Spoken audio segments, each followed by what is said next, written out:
Genocidal maniac or loving creator, exploring the Nephilim controversy. Time and time again, atheists and agnostics have brought the railing accusation against Yahuwah and his word. The God of the Old Testament is a genocidal maniac. He arbitrarily destroyed many nations in the Old Testament for no apparent reason. He surely is not a God of love. The following passage is often quoted to substantiate this outlandish accusation. Here, Yahuwah commands the Israelites to utterly destroy the 7 nations of Canaan. When Yahuwah thy Elohim shall bring thee into the land whither thou goest to possess it, and hath cast out many nations before thee, the Hittites, and the Girgashites, and the Amorites, and the Canaanites, and the Perizzites, and the Hivites, and the Jebusites, 7 nations greater and mightier than thou. And when Yahuwah thy Elohim shall deliver them before thee, thou shalt smite them, and utterly destroy them. Thou shalt make no covenant with them, nor show mercy unto them. Deuteronomy 7 verses 1-2. To the casual reader of Scripture, Yahuwah's command here seems impetuous and unreasonably harsh. How could a loving father command the utter destruction of entire nations? Scripture states clearly that the Canaanites' infectious idolatry was an underlying reason, but there is more here than meets the eye. To understand the bigger picture, we must back up to the days of Noah. Genesis chapter 6 holds the key. And it came to pass, when men began to multiply on the face of the earth, and daughters were born unto them, that the sons of Elohim saw the daughters of men that they were fair, and they took them wives of all which they chose. There were giants in the earth in those days, and also after that, when the sons of Elohim came in unto the daughters of men, and they bare children to them, the same became mighty men which were of old, men of renown. Genesis chapter 6, verses 1-2 and verse 4. The true meaning of this passage has long been buried, and is often overlooked by scholars and Bible students alike. To unlock the meaning of this passage, we must first determine who the sons of Elohim are. Sons of Elohim in the Hebrew is B'nai Ha-Elohim. This phrase is found in only 3 other passages in the Old Testament. All 3 of these occurrences are in the book of Job. Now there was a day when the sons of Elohim came to present themselves before Yahuwah, and Satan came also among them. Job chapter 1 verse 6. Again there was a day when the sons of Elohim came to present themselves before Yahuwah, and Satan came also among them to present himself before Yahuwah. Job chapter 2 verse 1. Then Yahuwah answered Job out of the whirlwind, and said, Where wast thou when I laid the foundations of the earth? Or who laid the cornerstone thereof? When the morning stars sang together, and all the sons of Elohim shouted for joy? Job chapter 38 verses 1-7. In each and every passage, the author of Job makes abundantly clear that the sons of Elohim are angels. What then is Moses telling us in Genesis chapter 6? Plainly stated, Moses is saying that angels cohabitated with earthly women, and that their offspring were giants, or Nephilim, in the Hebrew text, Strong's H5303. As outlandish as this may sound to some, this is what the text says. The strange events recorded in Genesis chapter 6 were understood by the ancient rabbinical sources, as well as the Septuagint translators, referring to fallen angels procreating weird hybrid offspring with human women, known as the Nephilim. So it was also understood by the early church fathers. These bizarre events are also echoed in the legends and myths of every ancient culture upon the earth: the ancient Greeks, the Egyptians, the Hindus, the South Sea Islanders, the American Indians, and virtually all the others. Now let us examine the larger implications of this understanding and how it relates to the Father's command to destroy the nations of Canaan. Father Yahuwah decreed the eradication of the Canaanites because they were completely contaminated with Nephilim genetics. This was contrary to his plan for humanity, which in the beginning was created in his image. If left unchecked, this genetic contamination would have become so ubiquitous that it would have made it impossible for the Messiah to be born pure and without blemish, which was an absolute requirement if he was to atone for mankind's sin as the sacrificial lamb of Yahuwah. If the Father had not intervened by way of Israel's sword, all bloodlines would ultimately have become polluted with the Nephilim genes. All hope of salvation through the promised Messiah would have been lost.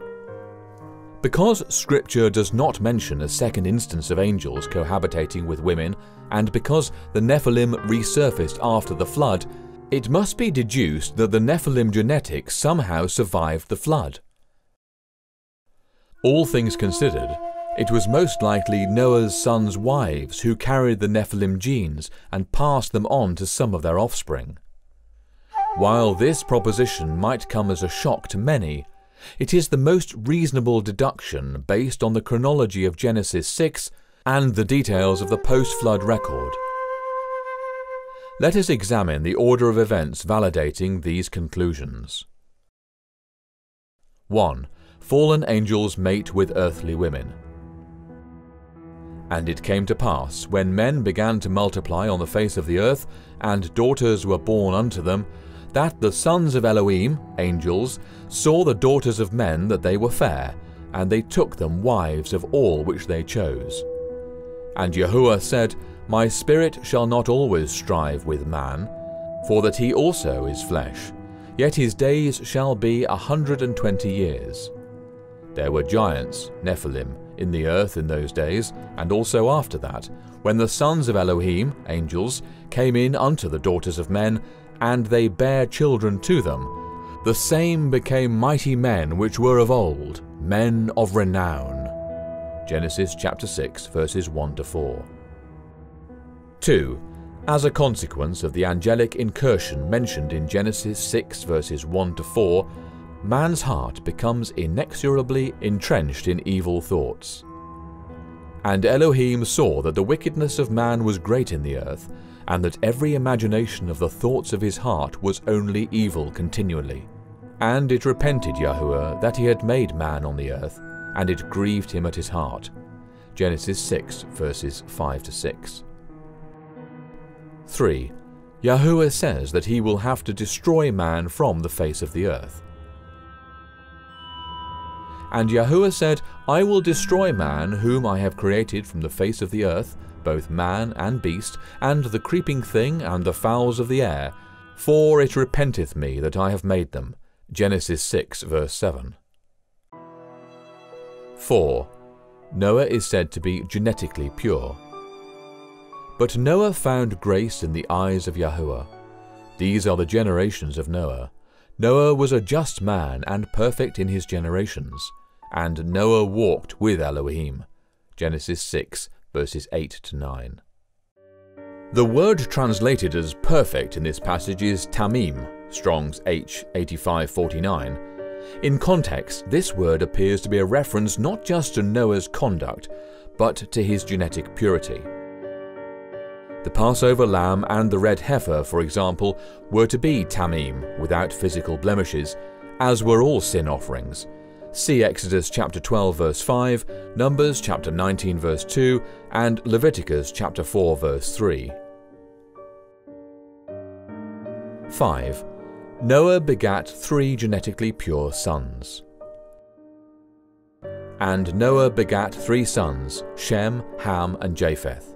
Genesis chapter 6 verse 10. According to the book of Yasher, Noah took one of Enoch's daughters as a wife. Noah went and took a wife, and he chose Naamah, the daughter of Enoch, and she was 580 years old, and Noah was 498 years old when he took Naamah for a wife. Yasher chapter 5, verses 15-16.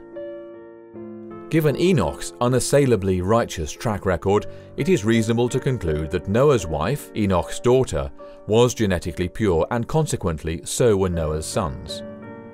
6. It is stated that the earth and all flesh had become corrupted. The earth also was corrupt before Elohim, and the earth was filled with violence. And Elohim looked upon the earth, and behold, it was corrupt, for all flesh had corrupted his way upon the earth. Genesis chapter 6 verses 11 to 12. 7. Yahuwah says he will destroy all flesh. And Elohim said unto Noah, The end of all flesh is come before me, for the earth is filled with violence through them. And behold, I will destroy them with the earth. Genesis chapter 6 verse 13. 8. Noah is instructed to build an ark.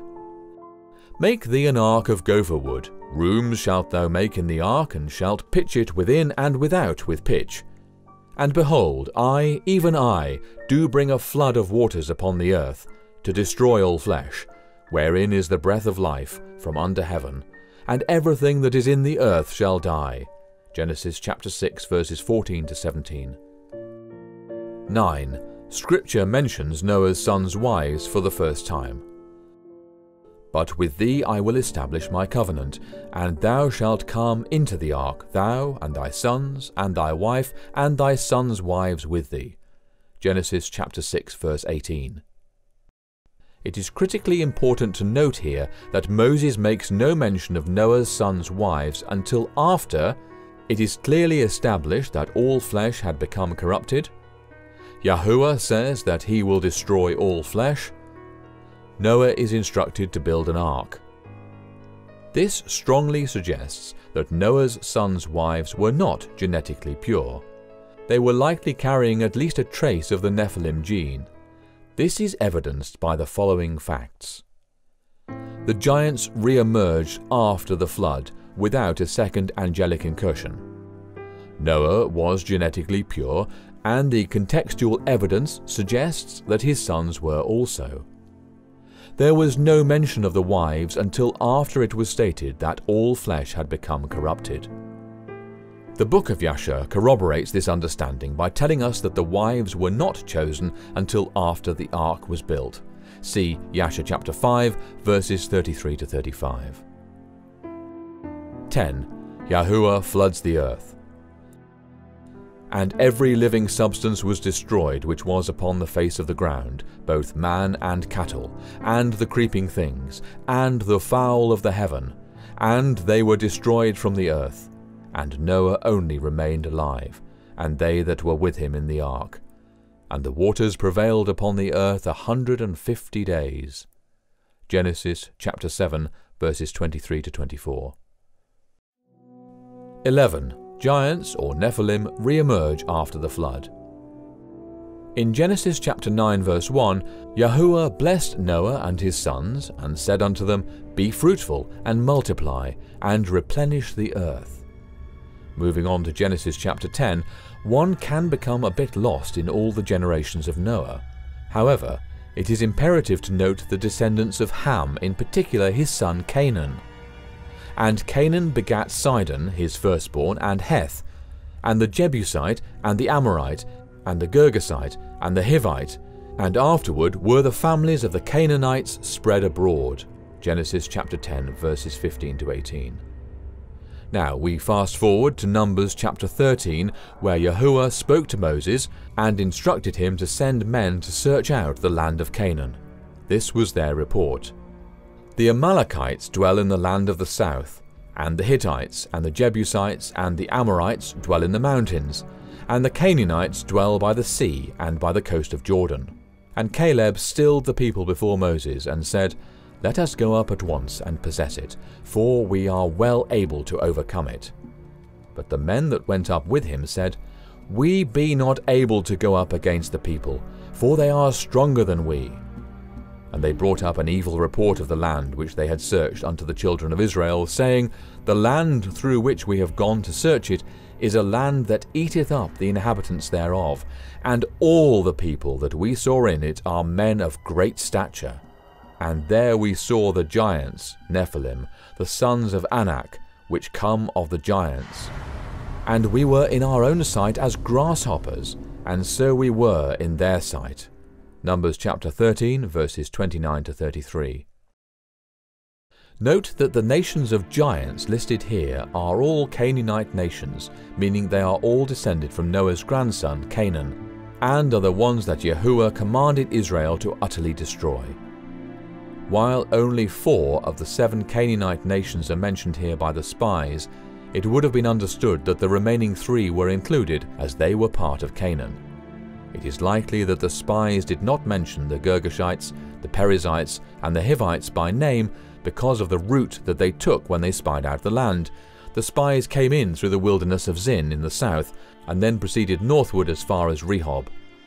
So they went up and searched the land from the wilderness of Zin unto Rehob, as men come to Hamath. And they returned from searching the land after 40 days. Numbers chapter 13, verses 21 and 25. While the Canaanite nations were not the only nations of Nephilim, they were by far the largest and collectively occupied more land than any of the smaller tribes. 12. Yahuwah tells Israel to destroy the Nephilim nations. When Yahuwah thy Elohim shall bring thee into the land whither thou goest to possess it, and hath cast out many nations before thee, the Hittites, and the Girgashites, and the Amorites, and the Canaanites, and the Perizzites, and the Hivites, and the Jebusites, 7 nations greater and mightier than thou, and when Yahuwah thy Elohim shall deliver them before thee, thou shalt smite them, and utterly destroy them. Thou shalt make no covenant with them, nor show mercy unto them. Deuteronomy chapter 7, verses 1 to 2. The Father's command to destroy the Canaanite nations was anything but arbitrary. Far from being a random act of genocide, the annihilation of the Canaanites was a remarkable act of unparalleled providence and selfless love. Had Father Yahuwah allowed the Nephilim nations to continue unimpeded, the entire earth would again have become corrupted, and the bloodline of the promised Messiah would have become polluted, making it impossible for mankind to be saved. It makes perfect sense why Yahuwah may have allowed microscopic genetic codes, i.e. a remnant of genetic information, to survive just long enough for his people to wipe them out. Why? Because it was through the heroic acts of the Hebrew people that the whole post-flood world came to fear them, and Yahuwah their Elohim, the one true Elohim of Abraham, Isaac and Jacob. Yahuwah got the glory through his chosen people, and this new nation of giant slayers stood as a testimony to all other nations of the awesome power and truth of the living Creator of heaven and earth. A great example of this is Rahab's plea bargain with the 2 men Joshua sent to spy out the land of Jericho. And Rahab said unto the 2 men, I know that Yahuwah hath given you the land, and that your terror is fallen upon us, and that all the inhabitants of the land faint because of you. For we have heard how Yahuwah dried up the water of the Red Sea for you, when ye came out of Egypt, and what ye did unto the 2 kings of the Amorites, that were on the other side of Jordan, Sihon and Og, whom ye utterly destroyed. And as soon as we heard these things, our heart did melt, neither did there remain any more courage in any man, because of you. For Yahuwah your Elohim, he is Elohim in heaven above and in earth beneath. Joshua chapter 2, verses 9 to 11. When you consider what this tiny nation did to entire cultures of massive post-flood giants, it is very easy to see why Yahuwah allowed Nephilim genetics to survive long enough to be wiped out by his people. In doing so, Yahuwah demonstrated to the world and to the fallen angels what people in right relationship with him can do. If Scripture is allowed to be its own interpreter, then the sons of Elohim mentioned in Genesis 6 were fallen angels that left their heavenly estate to procreate with human women in an attempt to prevent the birth of the promised Messiah. This unholy union resulted in the rise of the Nephilim and was the catalyst for both the Great Flood and Yahuwah's command to destroy the post-flood Canaanites. Father Yahuwah's name is thus vindicated, and the atheistic claim that he is a genocidal maniac is exposed for the egregious lie that it is. Yahuwah's long-suffering love for his creation surely knows no bounds. Praise his matchless name now and forever. He who knows the end from the beginning is just and righteous in all his ways.